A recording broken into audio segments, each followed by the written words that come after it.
दोस्तों, हम सभी को हमेशा लगता है कि पुण्य कर्म करने वालों को स्वर्ग की प्राप्ति होती है। स्वर्ग जाने का असली हकदार कौन है और वो कौन सा पाप है जिसे करने वाले मनुष्य को नरक जाने से कोई नहीं रोक सकता।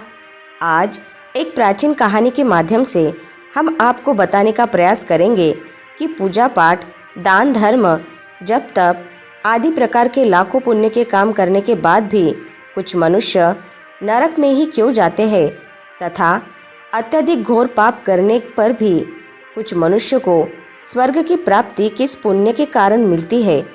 ऐसा वह कौन सा पुण्य है जो मनुष्य के लाखों पापों का नाश करता है और ऐसा वह कौन सा पाप है जो उनके पुण्य को नष्ट कर डालता है। तो चलिए दर्शकों, बिना देर किए शुरू करते हैं। समय की बात है, एक गांव में एक आदमी रहता था। उसे हर समय चिंता सताती रहती थी कि उसने अपने जीवन में कौन से बुरे कर्म किए होंगे जो इतना कष्ट भुगतना पड़ रहा है। वो अपने रोज़मर्रा जीवन से परेशान हो गया था। एक दिन दुखी होकर एक पेड़ के नीचे बैठा था। तभी उसका एक मित्र वहाँ आता है और उसे उसकी उदासी का कारण पूछता है। तब वह अपने मित्र से सब कहे सुनाता है। तब उसका मित्र कहता है, भाई तुम चिंता मत करो, गांव से कुछ दूर एक महात्मा अपने आश्रम में रहते हैं, तुम उनके पास जाओ। जो भी उनके पास जाता है उसकी समस्या दूर हो जाती है। तब वह आदमी कहता है कि भाई अगर ऐसा है तो मैं आज ही उनके पास जाऊंगा। फिर वह आदमी उस महात्मा से मिलने के लिए निकल पड़ता है। गांव से कुछ दूर चलने के बाद उसे एक आश्रम दिखता है। वह आश्रम में जाकर महात्मा को प्रणाम करता है और अपनी समस्या उनको बताता है। हे देव ऋषि महाराज, कुछ मनुष्य पाप करने के बाद भी स्वर्ग में क्यों जाते हैं और कुछ मनुष्य को पुण्य करने के बावजूद भी नरक में क्यों जाना पड़ता है। ऐसा वह कौन सा पाप है जो सभी पुण्य को नष्ट कर डालता है और वह कौन सा पुण्य है जो समस्त पापों को भस्म कर डालता है। तब महात्मा मुस्कुराते हैं और कहते हैं, भंते, आज तुमने संसार के कल्याण हेतु उत्तम प्रश्न किया है। इसी संदर्भ में आज मैं तुम्हें एक प्राचीन कहानी सुनाता हूँ, जिसे सुनकर तुम्हें तुम्हारे सभी प्रश्नों के उत्तर मिल जाएंगे। इसीलिए इस कहानी को तुम पूरा ध्यान से ज़रूर सुनना। वह आदमी कहता है, हे महात्मा, आपके मुख से इस कहानी को सुनना मेरा सौभाग्य है। मैं इस कहानी को ध्यान से पूरा अवश्य सुनूंगा और इसका प्रचार करूंगा। शायद इससे मेरे जीवन में कुछ प्रभाव पड़े। महात्मा कहते हैं, भंते, पूर्व काल की बात है। मध्य देश के एक नगर में एक ही समय पर 4 व्यक्तियों की मृत्यु एक साथ ही हुई थी। वे सभी लोग विचारों में अलग अलग और अलग अलग प्रदेश के थे। केवल संयोग से ही उन चारों का अंत एक ही समय पर हो गया था। एक ही समय पर यम के 2 दूत उन चारों को लेने के लिए आए थे। मरने वालों में एक तो किसी प्रदेश का राजा था, दूसरा बड़ा धनी व्यापारी था, तीसरा एक पूजा पाठ करने वाला पंडित था और चौथा गरीब मजदूर था, जो दिन भर काम करके अपने परिवार का पालन पोषण करता था। और वे सभी मृत्यु के पश्चात यमलोक में पहुंच जाते हैं। यमलोक पहुंचकर वहां का दृश्य देखकर वे सभी भयभीत हो जाते हैं। उनका अंग अंग जलने लगता है। यमलोक में विशालकाय आकार वाले यमराज सुवर्ण से बने सिंहासन पर विराजमान होते हैं। उनके पास चित्रगुप्त बैठे होते हैं, जिनके पास सभी प्राणियों का लेखा जोखा रखा हुआ है। यम के दूत उन आत्माओं को ढकेल रहे होते हैं। कुछ मनुष्य जोर जोर से विलाप कर रहे होते हैं तो कुछ मनुष्य अत्यंत प्रसन्न होकर चल रहे होते हैं। स्वर्ग के द्वार से सुंदर प्रकाश दिखाई पड़ रहा होता है तो वही नरक के द्वार से धकधकती हुई अग्नि की ज्वालाएं दिखाई पड़ रही होती है। इस भयानक दृश्य को देखकर वे चारों एक दूसरे से बात कर रहे होते हैं और अपने अपने पाप के विषय में चर्चा कर रहे होते हैं। उन चारों लोगों ने अपने जीवन में बहुत पाप कर्म किए होते हैं और उन सभी को ये जान पड़ता है कि अब वे चारों ही नरक में ही जाने वाले हैं। जब यमदूत उन चारों आत्माओं को लेकर यमराज के सभा में पहुँचे तो उनके सम्मुख जाकर खड़े हो गए। वे चारों सोच रहे थे कि कौन स्वर्ग में जाएगा और कौन नरक में जाएगा। यमराज अपने आसन पर विराजमान नहीं हुए थे। उससे पहले ही चारों आपस में बातचीत करते हुए स्वयं को ही स्वर्ग मिलना चाहिए ये कहने लगे। सबसे पहले राजा कहने लगा, देखो, मुझे तो धर्मराज पक्का स्वर्ग में ही भेज देंगे, क्योंकि मैं एक विश्व विख्यात राजा हूँ। मैंने अपने सत्कर्मों से धरती लोक पर अपना खूब नाम कमाया है। चारों तरफ लोग मेरे अच्छे कर्मों की चर्चा करते हैं। कभी भी कोई मेरे द्वार से खाली हाथ नहीं गया। जो भी आया मैंने उसे इतना दिया कि वह जीवन भर मेरा नाम नहीं भूल पाया है। हर तरफ मेरे नाम का यशोगान हो रहा है। मेरे द्वारा लुटाए गए दान से लाखों लोगों को अन्न मिला और रहने को आसरा मिला।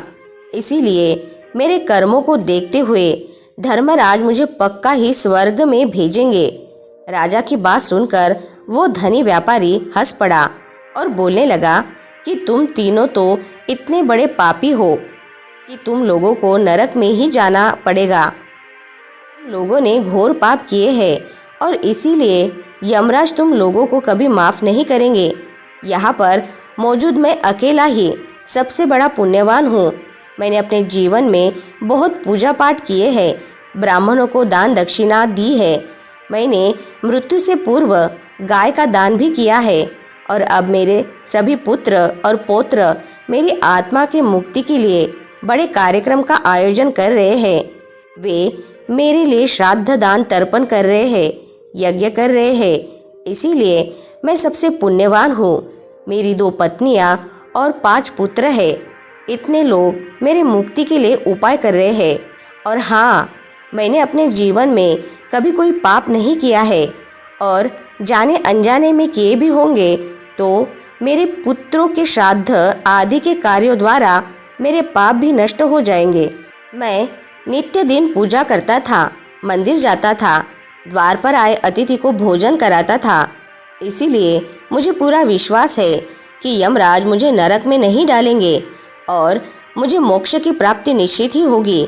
धनी व्यापारी की बात सुनते ही पंडित जी कहने लगे, अरे भाई, क्यों फिजूल की बातें कर रहे हो? स्वर्ग में जाना कोई आसान काम नहीं है। स्वर्ग में जाने के लिए दान के साथ साथ पूजा पाठ करना पड़ता है। इसीलिए स्वर्ग में प्रस्थान तो मैं ही करूँगा, क्योंकि मैंने भगवान का खूब पूजा पाठ किया है। पूरा जीवन मेरा पूजा आराधना में ही बीता है। मेरे शुभ कर्मों के कारण मेरे लिए ही धर्मराज स्वर्ग का दरवाज़ा खोलेंगे। ये बात मैं अच्छी तरह से जानता हूँ।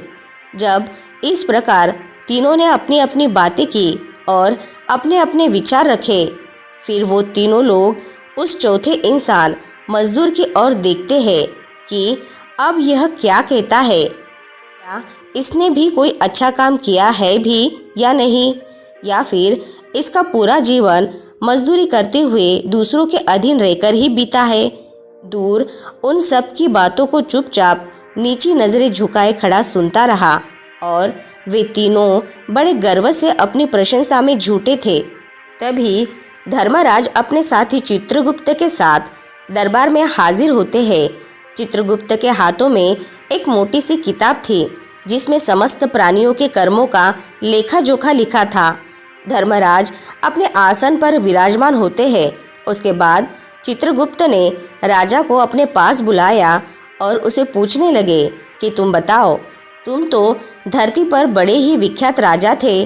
तुमने अपने जीवन में कौन कौन से शुभ कर्म किए हैं तथा कितने लोगों को दुख दिया है, कितने लोगों का भला किया है। मैं अपनी पुस्तक में देखकर ये फैसला करूँगा कि आप स्वर्ग में जाने के अधिकारी है या नहीं। तब बड़े गर्व के साथ राजा अपने कर्मों को बताता है। हे मुनिवर, मैं एक बहुत बड़े राज्य का स्वामी था। मेरा राज्य बड़ा ही समृद्ध और खुशहाल था। मेरे राज्य में दीनहीन गरीब लोग बड़े ही कम थे। सब मेरे छत्र छाया में बड़े ही आनंद से दिन यापन कर रहे थे। मैंने अपने राज्य के लोगों को किसी भी चीज़ की कोई कमी नहीं होने दी। मेरे यहाँ हर भूखे को भोजन मिलता था। लाखों की धन मोहरें उन्हें रोज़ दान में दी जाती थी। प्रजा के लोग मुझसे बहुत खुश रहते थे। दिन रात मैं यही मेरे जीवन के अच्छे कर्म है। राजा की बात सुनकर चित्रगुप्त ने अपनी पुस्तक उठाई और उसमें देखने लगे। पुस्तक में देखकर उन्होंने राजा को बताया कि तुम जो कह रहे हो वो बिल्कुल सत्य है। तुमने अपनी प्रजा को बहुत सुख दिया है, परंतु इसके साथ साथ बहुत बड़ा अपराध भी किया है। तुमने अपने राज्य की सीमा को बढ़ाने के लिए जितने युद्ध लड़े हैं, उन युद्धों में हजारों लाखों की संख्या में सैनिकों ने अपनी जान गंवाई है। उन सब की मृत्यु का कारण तुम बने हो। उनके परिवार को, उनके बच्चों को अनाथ करने वाले तुम हो। उनकी स्त्रियों को विधवा बनाने वाले भी तुम हो। उनकी माँ की गोद सुनी करने वाले भी तुम ही हो। तुमने अपने ही सैनिकों के हजारों परिवारों को हमेशा दुख दिया है। युद्ध लड़कर राज्य बढ़ाने से अच्छा था कि तुम अपने पड़ोसी देशों से मित्रता करके उनके साथ व्यापार बढ़ाते। आपका राज्य तब भी समृद्ध और संपन्न रहता। तुमने अपनी प्रजा को सुखी नहीं बनाया है, इसीलिए तुम स्वर्ग के अधिकारी नहीं हो। ये बात सुनकर राजा चुपचाप पीछे हो गया। उसके बाद चित्रगुप्त ने व्यापारी से पूछा, आपने धरती पर कौन कौन से अच्छे कर्म किए हैं? तब व्यापारी कहता है, भगवान, मैंने धरती पर जितना धन कमाया उसका आधा भाग अच्छे कामों में लगाया। लाखों लोगों को भोजन कराया, कई आश्रमों को दान दिया है, हर बेघर लोगों को धन से भर दिया है, कई शहरों में मंदिरों का निर्माण कराया है, कई जगह पर धर्मशालाएं बनवाई है, प्रत्येक तीर्थ में भंडारे करवाए हैं। यही मेरे जीवन के अच्छे कर्म है। व्यापारी की बात सुनने के बाद चित्रगुप्त ने अपनी पुस्तक खोली, जिसमें उसके जीवन के अच्छे बुरे सारे कर्म लिखे हुए थे। फिर यमराज कहते हैं, अरे दुष्ट, तूने जो पाप किए हैं वे तो उन तीनों के पापों के सामने तो कुछ भी नहीं है। तेरे एक पाप के कारण तेरे सारे पुण्य फल नष्ट हो गए हैं। यदि तूने यह पाप नहीं किया होता तो तू स्वर्ग में जा सकता था, लेकिन तूने यह पाप जानबूझकर किया है, इसीलिए तुझे नरक में अवश्य जाना पड़ेगा। इतना सुनकर वो धनी व्यापारी बोलता है, हे धर्मराज, इन तीनों ने जो भी पुण्य किए हैं वे तो मैंने भी किए हैं, बल्कि उनसे ज़्यादा किए हैं। फिर भी मैंने ऐसा कौन सा पाप किया है जो मुझे नरक में भेजा जा रहा है? यमराज कहते हैं, हे दुष्ट, याद कर, तूने उस अबला विधवा नारी पर गलत लांछन लगाया था कि उसने तेरे घर पर चोरी की है, और इसके साथ ही तूने उस पर अन्य कई गलत लांछन लगाए थे। उसे व्यभिचारिणी और वेश्या कहकर उसके चरित्र का हनन किया है, और राजा ने उसे सत्य समझकर उस अबला विधवा नारी को मृत्यु दंड दे दिया था। मनुष्य ब्रह्म हत्या, चोरी, मदिरापान आदि प्रकार के घोर पापों से भी प्रायश्चित करके मुक्त हो सकता है, किंतु दूसरों पर गलत लांछन लगाने पर कोई प्रायश्चित नहीं है। जो दूसरों पर गलत आरोप करता है, सत्य जानकर भी दूसरों के ऊपर गलत दोष डालता है, वह तो सबसे बड़ा पापी है। उसके द्वारा किए गए सभी पुण्य नष्ट हो जाते हैं। इसीलिए तूने जितने भी पुण्य किए हैं वे सभी उसी एक पाप के कारण नष्ट हो गए। तुमने धरती पर जो दान धर्म किए हैं वे तुमने उस पैसों से किया है जिसको कमाने के लिए तुमने बहुत झूठ बोले हैं। तुमने बहुत ठगी की है, कई चीज़ों में मिलावट करके बेचा है, नकली चीज़ों को असली के दाम में बेचा है, कितने व्यापारियों को रास्ते से हटाया है। तुम्हारे इन कर्मों से अनजाने में कितने लोग मर गए हैं, कितनों ने आत्महत्या कर ली, कितनों की मेहनत का पैसा तुम्हारे पास चला आया। उन सब लोगों की बद्दुआ तुम्हारे साथ है। तुमने जो कुछ भी अच्छा काम किया है वह कर्म शून्य हो गया है। इसीलिए तुम्हारे पास भी तुम्हारा कोई शुभ कर्म नहीं है, तुम स्वर्ग में जाने के अधिकारी नहीं हो। चित्रगुप्त की बात सुनकर व्यापारी बड़ा उदास होकर पीछे हो गया। उसके बाद पंडित जी को आगे बुलाया और पूछने लगे कि तुमने अपने जीवन में कौन से अच्छे कर्म किए हैं। तब पंडित जी कहते हैं, हे मुनिवर, मेरा पुण्य ये है कि मैंने हजारों लोगों को ज्ञान दिया है, हजारों यज्ञों के अनुष्ठान को संपन्न कराया है, हजारों के घरों में पूजा पाठ कराया है, दिन रात मैंने ईश्वर का जप तप किया है, हजारों कन्याओं का विवाह कराया है, लाखों पिंड दान श्राद्ध कराए हैं, अनगिनत लोगों को मार्गदर्शन किया है।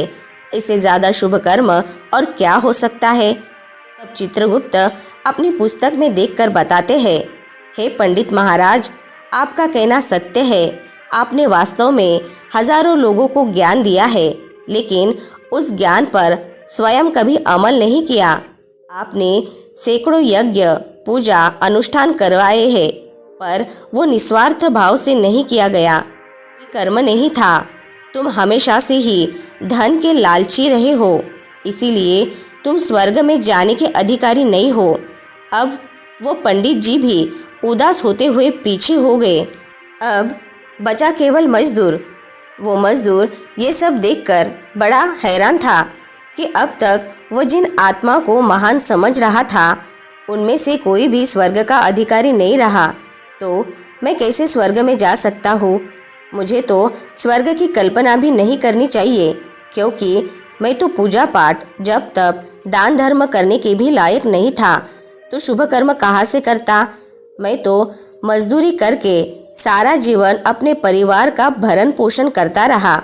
वो मजदूर ये सभी बातें सोच ही रहा था कि इतने में चित्रगुप्त ने उसे आवाज़ लगाई और उससे पूछा, किंतु वो मजदूर तो पहले से ही कहने लगा कि भगवान, मैंने धरती पर एक गरीब घर में जन्म लिया था। दान हवन पूजा पाठ करने के मैं लायक ही नहीं था। मैं शुभ कर्म कहाँ से करता? मैं तो अपने परिवार का पालन पोषण ही बड़ी मुश्किल से कर लेता था। मैं जानता हूँ भगवान कि मैं स्वर्ग में जाने का अधिकारी नहीं हूँ। मैंने धरती पर भी नर्क भोगा है और आगे भी नर्क में ही जाने की हैसियत है। किंतु हे प्रभु, यहाँ पर भी मेरी एक इच्छा है। मैं स्वर्ग में तो नहीं जा पाऊँगा, लेकिन मैं एक बार स्वर्ग को अपनी आँखों को झपका कर देखना चाहता हूँ।